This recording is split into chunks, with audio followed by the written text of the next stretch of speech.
아멘. 우리 성경 공독합니다. 오늘 말씀은 요한복음 1장 말씀입니다. 요한복음 1장 1절부터 34절까지 말씀 저희가 살펴보실 텐데요. 오늘 말씀이 기니까 우리 요한복음 1장 29절부터 34절까지만 보시겠습니다. 요한복음 1장 29절부터 34절입니다.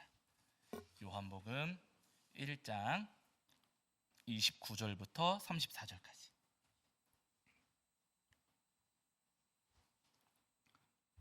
자, 우리 찾으신 줄 알고 한 목소리로 합독하겠습니다. 함께합니다. 이튿날 요한이 예수께서 자기에게 나아오심을 보고 이르되, 보라, 세상 죄를 지고 가는 하나님의 어린 양이로다. 내가 전에 말하기를 내 뒤에 오는 사람이 있는데 나보다 앞선 것은 그가 나보다 먼저 계심이라 한 것이 이 사람을 가리킴이라. 나도 그를 알지 못하였으나 내가 와서 물로 세례를 베푸는 것은 그를 이스라엘에 나타내려 함이라 하니라. 요한이 또 증언하여 이르되, 내가 보매 성령이 비둘기같이 하늘로부터 내려와서 그의 위에 머물렀더라. 나도 그를 알지 못하였으나 나를 보내어 물로 세례를 베풀라 하신 그이가 나에게 말씀하시되, 성령이 내려서 누구 위에든지 머무는 것을 보거든 그가 곧 성령으로 세례를 베푸는 이인 줄 알라 하셨기에 내가 보고 그가 하나님의 아들이심을 증언하였노라 하니라. 아멘. 우리 자리에 앉으시겠습니다. 오늘 한 주간 평안하셨지요? 네, 오늘도 우리 하나님 앞에 나와 예배하는 저와 여러분 위에 우리 주님께서 주시는 은혜와 사랑이 가득하기를 간절히 소원합니다. 자, 오늘은 저희가 요한복음 1장 말씀을 통해서 우리에게 주신 은혜를 나누려고 하는데요. 오늘 오해하지 마세요. 누가 어느 권사님께서 저희 교회 주보를 만들어 주신대요. 디자인을. 그런데 교회 사진도 필요하고 제 사진도 필요하고 해가지고 그래서 사진 찍는 겁니다. 오해 안 하셔도 되세요. 자, 어쨌든 주의하고 오늘 요한복음 1장 말씀을 통해서 우리에게 주시는 은혜를 나누려고 하는데요. 오늘 본문은 예수님께서 이 공생의 사역을 시작하시는 장면, 그 장면을 우리에게 소개해주고 있습니다. 예수님께서 세례 요한을 찾아오셔서 세례 요한에게 세례를 받으시고 또 그때 성령이 비둘기처럼 내려오시는 그 장면들, 1장 요한복음 1장 말씀에 이제 기록되어 있는데요. 여러분, 중요한 것은 예수님께서 공생의 사역을 시작하시고 예수님께서 세상의 모습을 드러내시면서부터, 예수님께서 등장하시면서부터 사람들로부터 잊혀져 간 사람이 있었어요. 예수님께서 오시는 바람에 사람들로부터 잊혀진 사람이 있었습니다. 그 사람이 누구냐면 오늘 본문에 나오고 있는 세례 요한이에요. 세례 요한. 사실 여러분, 세례 요한은 그 당시 최고의 종교 지도자 가운데 한 사람이었어요. 물론 이제 공식적인 어떤 사두개파, 바리새파 거기에 속한 것은 아니었지만, 그러나 이 세례 요한은요, 하나님께서 보내신 일꾼 가운데 한 사람이었고, 그래서 수많은 사람들이 세례 요한의 말씀을 들으려고 세례 요한에게 많이들 찾아왔습니다. 거기다가 세례 요한으로부터 세례를 받으려고 많은 사람들이 세례 요한에게 몰려들었어요. 세례 요한이 전하는 말씀이 바리새인들과 다르고 사두개인들과 달랐기 때문에 많은 사람들이 세례 요한을 따르고 추종했습니다. 그래서 어떤 사람들은 생각하기를, 저 세례 요한은 혹시 엘리야가 아닐까? 하나님의 부름을 받아 승천했던 그 엘리야가 다시 이 땅에 내려온 거 아닐까? 세례 요한을 보면서 엘리야라 생각한 사람도 있었고요. 어떤 사람들은 세례 요한을 보면서 혹시 저 세례 요한이 메시아가 아닐까? 이 정도로 생각을 했어요. 세례 요한에 대한 사람들의 마음이 굉장히 크고 깊었다는 이야기입니다. 요한을 그리스도 메시아라고 생각할 정도로, 또 엘리야라 생각할 정도로 세례 요한에 대한 사람들의 마음이 굉장히 크고 깊었어요. 그런데 중요한 것은 예수님께서 등장하시면서 상황이 완전히 달라져 버린 거예요. 예수님께서 세례 요한을 찾아오셔서 세례 요한에게 세례를 받으시면서부터 많은 변화가 생겼습니다. 예수님께서 세례를 받으시고서 공생의 사역을 시작하시니까 세례 요한을 따라던 사람들이 이제는 누구한테 가요? 예수님을 따라가는 거예요. 세례 요한에게 막 몰려들었던 사람들이 이제는 예수님을 다 따라가는 겁니다. 심지어는 세례 요한의 제자들마저도 누구 제자가 되는 거예요? 예수님 제자가 되는 거예요. 아니, 어제까지만 해도 나 따라오던 사람들, 얼마 전까지만 해도 나를 따르던 나의 제자들이 나를 떠나서 예수님을 다 따라 떠나가기를 시작을 하는 거예요. 여러분, 생각을 해보세요. 예수님께서 오셔서 세례 요한에게 복 주시고 세례 요한 사역을 더 잘 되게 해주시고 세례 요한을 더 유명하게 해주신 것 아니었다는 거예요. 예수님께서 오시는 것 때문에 오히려 세례 요한은요, 사람들을 잃어버렸고, 예수님께서 오시는 바람에 오히려 세례 요한은 제자들마저도 잃어버렸습니다. 예수님께서 오시는 바람에 세례 요한의 모습은 더 초라해지고 더 작아졌어요. 여러분 생각을 해보세요. 예수님께서 오시는 바람에 내 모습이 초라해졌다. 예수님께서 오시는 바람에 내 모습이 더 작아졌다. 예수님 믿고 예수님을 따르면서 더 복받고 더 유명해지고 더 성공하고 돈도 더 많이 벌고 힘도 더 큰 힘을 가지고 그러리라고 예상하고 기대를 했었는데, 반대로 여러분 예수님 때문에 오히려 힘을 잃고 예수님 때문에 돈도 제대로 못 벌고 예수님 때문에 내 삶의 모습이 더 초라해진다면, 그러면 여러분 마음이 어떻겠습니까? 우리가 기대하는 것은 더 유명해지고 더 빛나기를 바라는데 예수님 때문에 오히려 내 삶이 작아지고 초라해진다면 어떻겠어요? 사실 여러분 살아가다 보면은 그럴 때가 사실 있거든요. 예수님 믿고 살아가는데 이상하게도 예수님께서 나를 더 유명하게 해주시고 더 빛나게 해주시고 더 성공하게 해주시는 게 아니라 오히려 내 삶의 모습을 더 낮게 하시고 더 초라하게 만드실 때가 분명히 있어요. 우리 삶을 높여주시는 게 아니라 우리 삶을 낮춰주실 때가 분명히 있습니다. 저는 별로 관심이 없는데 얼마 전에 우연하게 제 신학교 동기들 소식을, 별로 친하지 않은 친구들이거든요. 근데 신학교 동기들 소식을 우연하게 이제 들었어요. 누구는 어디 갔대, 누구는 어디 갔대, 누구는 어디 갔대 하면서 우연하게 친구들 소식을 들은 거예요. 아니 그때는 별 볼 일 없었던 것 같은데 얼마 전에 큰 교회 담임이 됐대. 별로 남일이라고 놀라지도 않으셔. 큰 교회 다니면 또 200~300명 되는 교회에 후임자가 되어서 가서 거기서 지금 담임으로 목회하고 있대. 몇몇 친구들이 그렇게 지금 큰 교회 가가지고 목회하고 있다라고 하는 소식을 들었어요. 그럼 여러분 제 마음이 아무렇지 않을까요? 좀 섭섭할까요? 예? 섭섭하고 속상하게 해서, 아니 하나님 우리는 저 청와대 갔다가 거기서 사고 차 멈춰가지고 손 이렇게, 저는 그렇게 만드시고 왜 그 친구들은 서울에 큰 교회 다니게 만드시고 왜 이러시는 건지 여러분 속상해요. 아니 뭘 그렇게 저도 걔네들보다 뭐 부족하게 한 거 없고 개척해가지고 아주 그냥 나름대로 열심히 노력하면서 했는데, 아니 그 친구들은 서울 큰 교회 다니게 해주시고 저는 서울 한복판에서 이렇게 하면서 막 그렇게 가지고 거기 차 엎혀가지고 인천 내려오게 만드시고, 아니 왜 이렇게 만드시나, 하나님 왜 그러시는 거예요? 제 마음에도 여러분 인간적인 마음에 섭섭하고 속상한 마음이 찾아오긴 했어요. 여러분 사실 그렇잖아요. 우리 주변에 우리 삶 가운데 이런 비슷한 일들 우리가 종종 겪습니다. 예수님 안 믿는 친구들, 그 친구들이 나보다 잘 됩니까? 못 됩니까? 나보다 잘 돼요. 예수님 안 믿는 사람들이 내가 사는 집보다 큰 집에 살고, 예수님 안 믿는 사람들이요 내가 타는 차보다 좋은 차 타고 다니고, 예수님 안 믿는 사람들이 나보다 더 떵떵거리면서 잘 사는 모습을 우리가 종종 보게 된다는 거예요. 나는 예수님만 믿는 바람에 오히려 성공하지 못하고, 예수님 믿는 바람에 가게문도 닫아야 되고, 예수님 믿는 바람에 진급도 제대로 못하고 돈도 많이 못 벌고 할 때가 많이 있어요.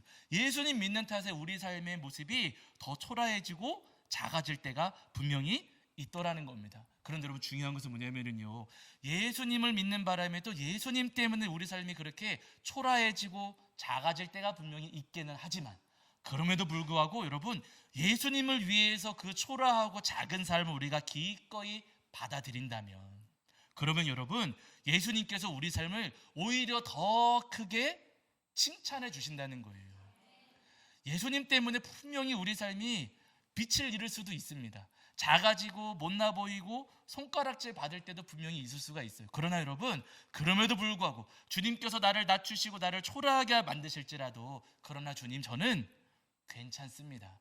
주님을 위해서라면 이 초라하고 작은 삶 저는 감사하게 여기겠습니다 하면서 그 삶을 우리가 기꺼이 받아들인다면요, 주님께서는 분명히 우리를 칭찬해 주신다는 거예요. 오늘 본문에 여러분 세례 요한을 보세요. 세례 요한도 제자들 잃어버리고 사람들 다 떠나가고 결국에는 세례 요한 붙잡혀가지고 목이 잘려 순교하시거든요. 세례 요한의 마지막 모습이 굉장히 초라한 모습으로 마무리가 되는 거예요. 어떤 사람들은 조롱할지 몰라요. 어리석다 그러고 바보 같다고 이야기할지를 모릅니다. 그리고 그런 상황에 놓였을 때 보통의 경우에는 예수님 원망할 수도 있어요. 그런데 여러분 세례 요한이 예수님 원망하지를 않아요. 오늘 저희가 요한복음 1장 29절 거기 34절 이어지는 말씀에서도 함께 보셨지만은요, 제자들이 예수님을 막 따라가는데도 세례 요한은 제자들을 막지 않습니다. 오히려 맞아, 저분이 하나님의 어린 양이셔, 너네도 따라가. 자기를 따르던 제자들을 오히려 예수님께로 보내고 저분이 하나님께서 보내신 그리스도가 맞으셔. 그러니까 저분 따라가야 돼 라고 하면서 여러분 세례 요한은요 오히려 사람들을 예수님께로 다 보내게 됩니다. 예수님 때문에 자기 삶이 초라해졌음에도 불구하고 요한은 예수님 원망하고 예수님한테 실망하고 그러는 것 아니라 오히려 자기에게 주어진 그 작은 자리, 자기에게 주어진 그 초라한 모습을 기꺼이 받아들이고 인정했다는 거예요. 그랬더니 여러분 예수님께서 이 세례 요한을 가리켜서 뭐라고 말씀을 하시는가? 잘 아시는 말씀이지만 우리 말씀 한 번 찾아보실게요. 누가복음. 자, 누가복음 7장 28절입니다. 누가복음 7장 28절.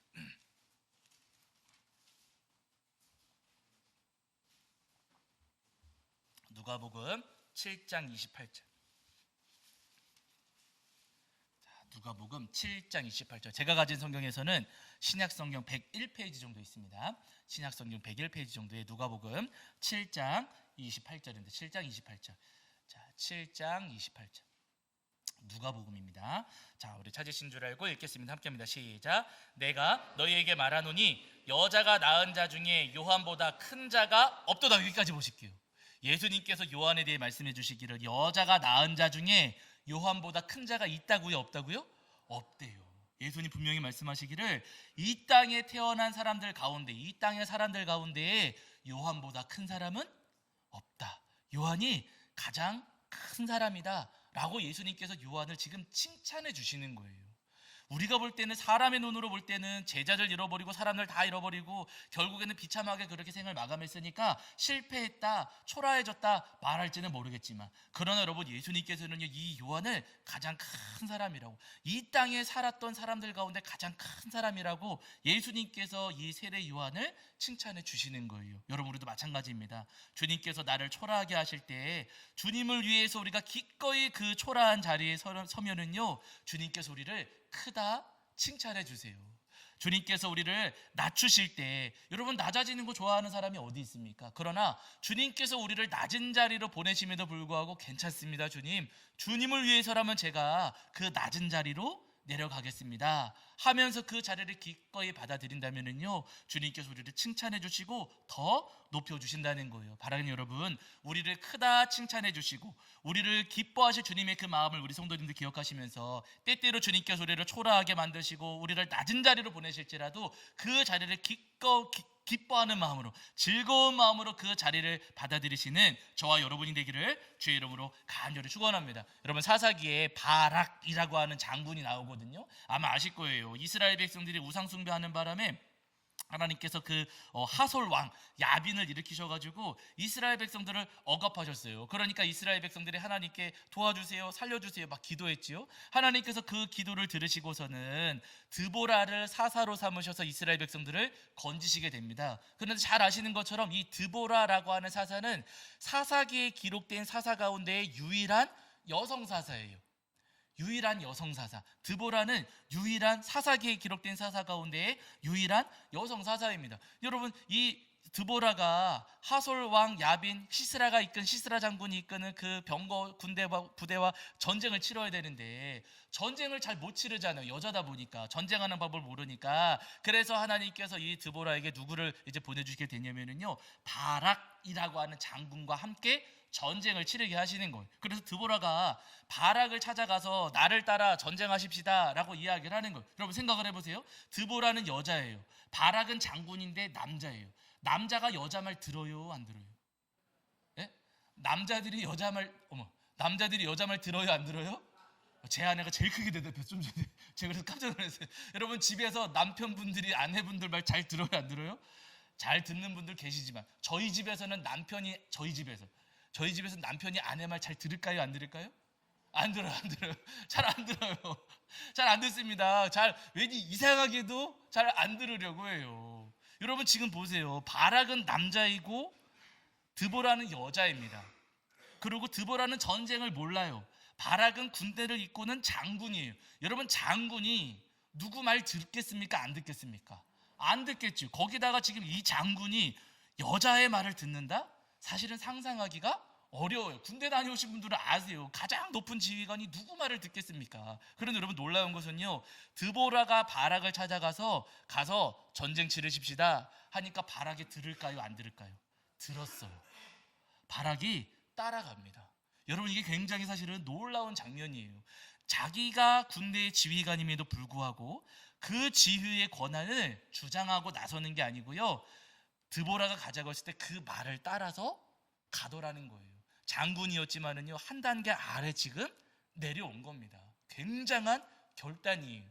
그렇게 해서 전쟁을 치렀는데 이겼을까요, 졌을까요? 이겼습니다.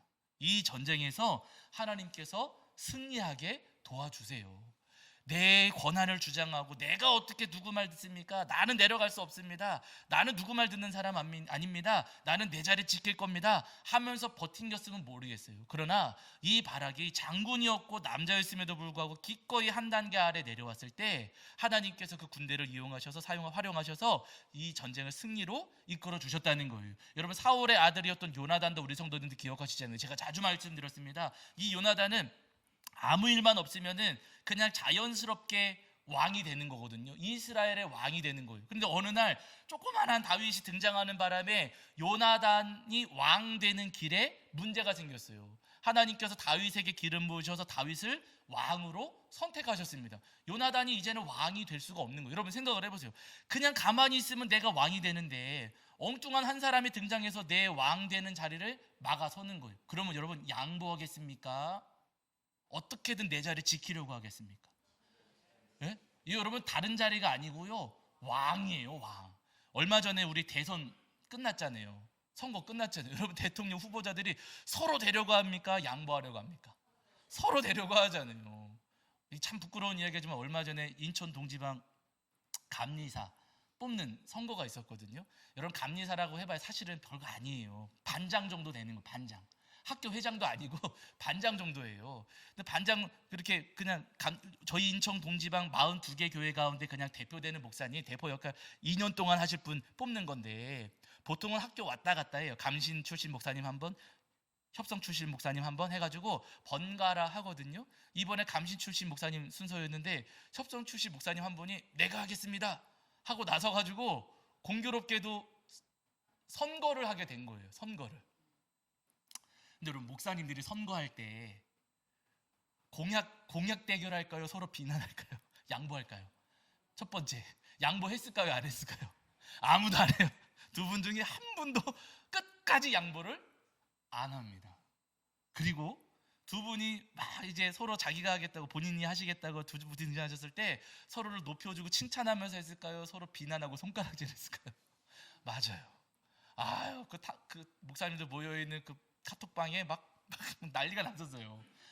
그거 보면서 마음도 아프고 너무 창피하고 또 너무 부끄러운, 아니 그까짓 게 뭐라고, 내려올 줄을 모르고 양보할 줄을 모르고 서로 내가 하겠다고 하면서 막 치열하게 싸우는 거예요. 내려오는 거, 한 단계 내려오는 것을 서로 용납할 수가 없다는 겁니다. 사실 여러분, 우리도 그래요. 어떤 자리를 놓고 이야기할 때 여러분, 높은 자리 올라가고 싶고 양보하기 싫은 마음이 사실 우리에게도 분명히 있거든요. 요나단에게는 그런데 여러분, 놀랍게도 그 마음이 없었습니다. 아니 여러분, 다른 자리도 아니고요, 왕이에요, 왕. 왕 되는 자리인데 여러분, 요나단은요, 하나님께서 다윗에게 기름 부으셨다는 사실을 알고 인정하고 받아들입니다. 그러면서 자기 옷을 벗어다가 다윗에게 입혀주면서 하나님께서 너를 왕으로 삼으신 거 내가 안다 하면서 그 자리를 당연히 다윗에게 그냥 양보하는 거예요. 하나님께서 기름 부으셨을 때 어쩔 수 없는 거긴 하지만 네가 왕이야 라고 하면서 자기가 차지할 수 있었던 그 자리를요, 내려놓고 떠나는 거예요. 요나단이 여러분, 이렇게 놀라운 결단을 내렸습니다. 물론 나중에 요나단이 이제 전쟁터에서 전사하기는 해요. 그러나 여러분, 중요한 것은요, 그 요나단의 아들 가운데 무비보셋이라고 하는 아들이 있었거든요. 막 도망치다가 유모가 떨어뜨리는 바람에 다리에 장애가 생겼어요. 잘 걸을 수가 없었어요. 여러분, 중요한 것은 나중에 다윗이 왕 되었을 때 그 걷지 못했던 요나단의 아들 무비보셋을 다윗이 챙겨줍니다. 다윗의 식탁에, 왕의 식탁에 앉게 해가지고 그 무비보셋을 다윗이 끝까지 책임지고 돌봐주게 되는 거예요. 요나단이 그렇게 자기의 자리에서 내려왔을 때 고집 부리지 않고 한 단계 내려와서 초라하고 조금은 못나 보일 수 있지만 그 자리를 기꺼이 받아들였을 때 그 후손들 가운데 하나님께서 은혜를 주시고 복을 내려주시더라는 거예요. 여러분, 우리도 마찬가지입니다. 주님께서 우리를 한 단계 낮추실 때도 있어요. 내 자리에서 한 단계 내려오게 하시고 우리를 초라한 자리에 서게 하시고 우리를 때때로는 부끄러운 모습으로 내버려 두실 때도 있습니다. 그러나 여러분, 그럼에도 불구하고 주님 괜찮습니다. 주님께서 주님을 위해서라면 저 이 자리 마다하지 않겠습니다 하면서 우리가 그 자리를 기꺼이 받아들인다면 주님께서도 우리의 삶에 은혜 주시고 우리를 크다 칭찬해 주신다는 거예요. 바라는 그 은혜를 소망하시면서 때때로 우리를 초라하게 만드실지라도 오히려 그 자리를 감사하시는 저와 여러분이 되기를 주 이름으로 간절히 축원합니다. 제가 설교 준비하면서 여러분 장미란 선수 아시죠? 장미란 선수. 이 장미란 선수가 어렸을 때 굉장히 촉망받는 선수였어요. 2002년 부산 아시안 게임 때 이 선수가 처음 세계 무대에 이제 딱 등장을 했는데 거기서 은메달을 땄어요. 어린 나이임에도 불구하고 은메달을 따면서 아주 화려하게 세계 무대에 이제 데뷔를 한 겁니다. 그러고 나서는 2004년 아테네 올림픽이 열렸는데 사람들이 뭐라 그랬냐면은 역도는 장미란이다. 그 역도에서는 분명히 장미란이 금메달을 딸 것이다. 다들 이야기를 했어요. 확신을 했습니다. 이 선수도 딱 올라가가지고 딱 들었는데 번쩍 든 거예요. 그래가지고 아 됐다 금메달이다 하고서는 요거 딱 내려놓고 거기서 뭐 했을까요? 아 장면 기억이 안 나시는 거기서 기도했어요. 그 위에서 딱 무릎 꿇고서 금메달 딱 확신하니까 딱 하고서 감사기도 드리고 내려왔어요. 이제 뭐 그 기록을 넘어설 선수는 이제 남아있지 않다라고 생각을 했는데 놀랍게도 그 다음에 중국 선수가 올라와서 조금 더 높은 무게를 해가지고 들었는데 이 선수가 조금 비틀비틀 거렸어요. 막 팔이 흔들리고. 근데 보통 그런 경우에는 심판들이 이거 이제 성공으로 인정을 안 하거든요. 그냥 못 든 것으로 해가지고 실패한 것으로 처리를 하는데, 근데 이 중국 선수가 이렇게 막 비틀거림에도 불구하고 성공한 것으로 처리를 한 거예요. 그래가지고 다 따놓은 금메달을 놓쳐버렸어요. 이 선수가 장미란 선수가 이제 그 선수 대기실에서 나는 금메달 땄구나 하고 편안한 마음으로 있다가 나중에 그 소식을 전해 들은 거예요. 너 금메달이 아니라 은메달이야 하는 소식을 들었어요. 여러분, 금메달 땄다고 확신하고 그 앞에서 기도까지 했는데 은메달이 됐을 때 어떨까요? 마음이. 에? 그래도 괜찮을까요? 제가 예전에도 말씀드렸잖아요. 금메달, 은메달, 동메달 선수 중에 누가 제일 속상해 한다고요? 은메달이 제일 속상해 한대요. 동메달도 아니고 은메달이 제일 속상해 한대요. 아니 금을 딸 것 같았고 금이라고 확신했는데 은메달을 땄으니 얼마나 속상하고 얼마나 화가 나겠습니까? 그래서 그 소식을 듣는 그 순간에는 조금 화가 나기는 했대요. 그런데 그 다음에 바로 이어서 어떤 마음을 가졌냐면은 저 중국 선수가 나보다 더 열심히 훈련해서 그래서 하나님께서 저 선수에게 금메달을 주셨겠지 라고 생각을 했대요. 여러분 대단하지 않습니까? 이거 쉽지 않은 마음이에요. 아니 금메달이라고 확신까지 하고 기도까지 했는데 그런데 하나님께서 금메달을 이 선수에게 안 주고 다른 선수에게 주신 거 아니겠어요? 그럼에도 불구하고 저 선수가 훈련을 나보다 더 열심히 해서 그래서 저 선수에게 금메달 주셨겠지 하고 겸허하게 받아들였다는 거예요. 대단한 마음입니다. 근데 중요한 것은요, 그 다음부터예요. 이 선수가 은메달 자리를 마다하지 않고 기쁘게 받아들였어요. 그 다음 해부터 세계 선수권 대회가 3년 계속 치러졌는데 여러분 그 뒤부터 치러졌던 세계 선수권 대회 1등 누가 했을까요? 장미란 선수가 했습니다. 그러고 나서는 2008년 베이징 올림픽이 열렸어요. 거기서 금메달 누가 땄을까요? 장미란 선수가 땄습니다. 네, 그 뒤부터 대회마다 이 선수가 출전하면서 이제 금메달을 땄어요. 2012년도 런던 올림픽까지도 이 선수가 출전을 했어요. 그런데 여러분 아마 아실 거예요. 기억을 하실 거예요. 올림픽이 열리기 전에 교통사고가 나가지고 이때 장미란 선수가 좀 부상이 있었습니다. 컨디션이 좋지 않음에도 불구하고 훈련해서 출전했어요. 메달 땄을까요? 못 땄을까요? 못 땄어요. 4등 했어요. 4등. 여러분 그때 나중에 한번 집에 가셔서 그 영상 한번 찾아보세요. 4등 했는데 그 앞에서 기도했을까요? 안 했을까요? 했어요. 여러분 4등인데도 그 앞에서 기도했어요. 여러분 그 단상에 올라가지도 못하는 거잖아요. 그런데도 불구하고 이 선수가 하나님 감사합니다 하고 거기서 기도했어요. 하나님께서 높여주지 않으셨고 하나님께서 세워주지 않으셨는데도 그 앞에서 기도하고 내려왔습니다. 여러분, 너무 놀라운 것은요, 그렇게 4등으로 시합은 마무리가 됐는데 운동선수들은 도핑 테스트 하잖아요. 약물, 금지 약물을 복용했는지 안 했는지 도핑 테스트를 했는데 3등 했던 선수가 걸린 거예요. 그래가지고 여러분, 동메달 이 선수가 박탈당하고 그 동메달 누구 주는 거예요? 장민환 선수 주는 거예요. 그래서 여러분, 이 선수가 나중에 동메달을 되찾아왔다 이야기를 하더라고요. 이 선수가 기억을 하실 거예요. 2023년에 39살밖에 안 됐는데도 그 어린 나이에 우리나라 문체부 차관으로 부름을 받아 나라에서 헌신하게 됩니다. 여러분, 너무 제가 이 이야기를 들으면서 와, 마음에 감동이 됐었어요.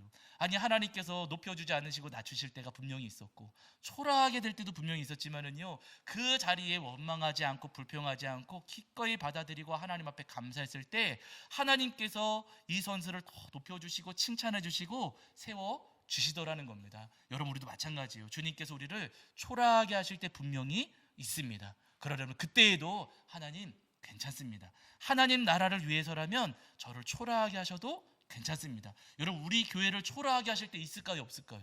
있어요. 우리 교회를 초라하게 하실 때도 분명히 있습니다. 아니, 우리는 왜 건물 없습니까? 우리는 왜 땅이 없습니까? 우리는 왜 이렇게 좁습니까? 우리는 왜 이렇게 초라한 겁니까? 원망 들 수도 있겠지만, 그러나 여러분, 그게 아니라 하나님 나라와 영광을 위해서 우리 교회가 작은 교회가 필요하다면 괜찮습니다. 하나님 우리를 작게 사용하셔도 괜찮습니다 하면서 우리에게 주어진 자리, 우리에게 주어진 환경을 우리가 기쁜 마음으로 감사한 마음으로 받아들인다면요, 주님께서 우리를 분명히 크게 칭찬하시고 우리가 상상하지 못했던 길로 우리를 인도해 주시리라 믿습니다. 바로 여러분, 우리를 칭찬하실 주님의 그 마음을 우리 성도님들 기대하시면서 우리를 초라하게 만드실지라도 그 자리를 오히려 기뻐하며 감사하시는 저와 여러분이 되기를 주의 이름으로 간절히 축원합니다. 자, 우리 찬송하시면서 함께 헌금하실 텐데요, 우리 충만이라는 찬양입니다. 우리 성도님들 아실 텐데요, 충만.